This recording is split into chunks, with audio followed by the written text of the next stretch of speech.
Hello and welcome to highlights of stage 5 of the Giro D'Italia Women 2025. This was our start location this morning in Murano, ahead of a 120-kilometre test for the riders. A stage that was given 1 star by the organisers in the roadbook today. Plenty of young fans out to see the riders signing on. All smiles from Marlon Reusser in the pink overall leaders jersey with all those pink accessories as well. Thumbs up as the race was ready to get underway. This was the route that we had today, beginning in Murano, an entirely pan-flat stage, just going past the outskirts of Venice, 1 intermediate sprint. No categorised climbs at all on today's course. We then did have a finishing circuit though. 2 laps of that finishing circuit with a tiny little kick in that climb to the finish in Monselice. Expected to be a day for the sprinters.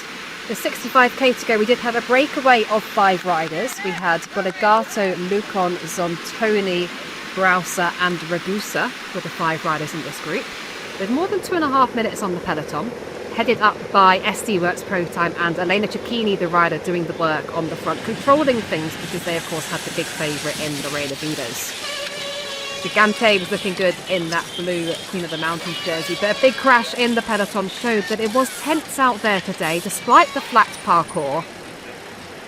A number of riders being held up, a few riders on the ground taking some assistance there from the doctors. Back at the front of the peloton, SD Works Pro Time continued to control things, and we did see Lotte Kopecky, World Road Race champion, up towards the front as well. Still, our breakaway continued to work well together, but the time was coming tumbling down. But UAE ADQ got to the front at 52.7k to go. There was a small amount of crosswind and they ripped the race to shreds. A very small group formed at the front. The peloton was split in half, and crucially, a couple of the big names in the general classification were not in that front group. Marlon Reusser was there, the pink jersey wearer, as was second place on GC Elisa Longo-Borghini, 1 teammate for Marlon Reusser in Liana Lippert. Back in the peloton, Maria Benito of AG Insurance Soudal was trying to salvage things for Sarah Gigante, who was the wrong side of that split. Franziska Brauser was the last rider to be caught from that breakaway. We had Marianne Vos and Lorena Vives in our very select front group. As we looked back to the peloton, we saw Gigante, Niedermayer and Henderson, so 3 of our jersey wearers not able to make this select front group.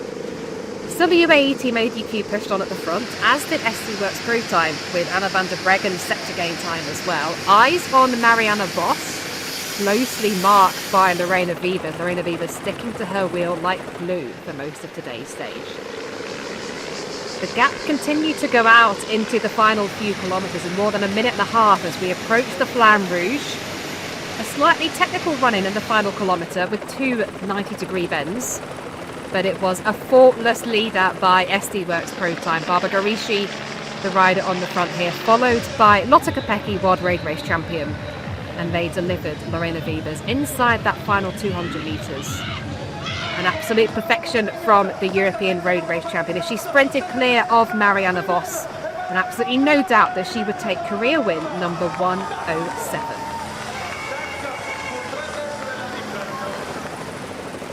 Just 26 years old, Lorena Vives, her second stage win of this year's Giro. She's having a fantastic 2025. Celebrations there with Lotte Kopecky.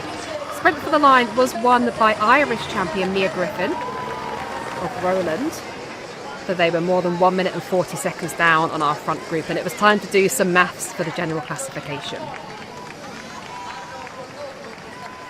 Marianne Vos just about able to hold the back wheel of Lorena Vives, but not able to get on terms with the European champion.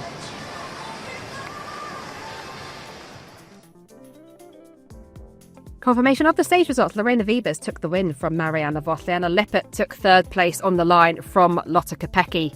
Marlon Reusser and Elisa Longo-Borghini safely in that group, as was Anna van der Breggen. Celebrations for Lorena Vives, winner of stage 5, which would now put her in the red jersey as well. Overall standings, Reusser leads from Longo-Borghini. Anna van der Breggen climbs the standings, as does Katrien Allerud of Uno X Mobility, because she was in that front group. Sarah Gigante and Antonia Niedermayer crucially not there. Royce leads the overall as we go into our final 3 days of racing at the Giro D'Italia women. And this is what awaits the riders tomorrow.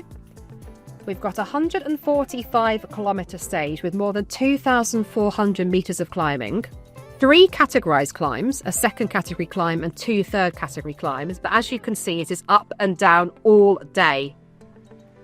Barely any flat metres in the parcours tomorrow. Could it be one for the breakaway? Could it be one for the GC riders? Certainly going to be a tough day out on the bike tomorrow.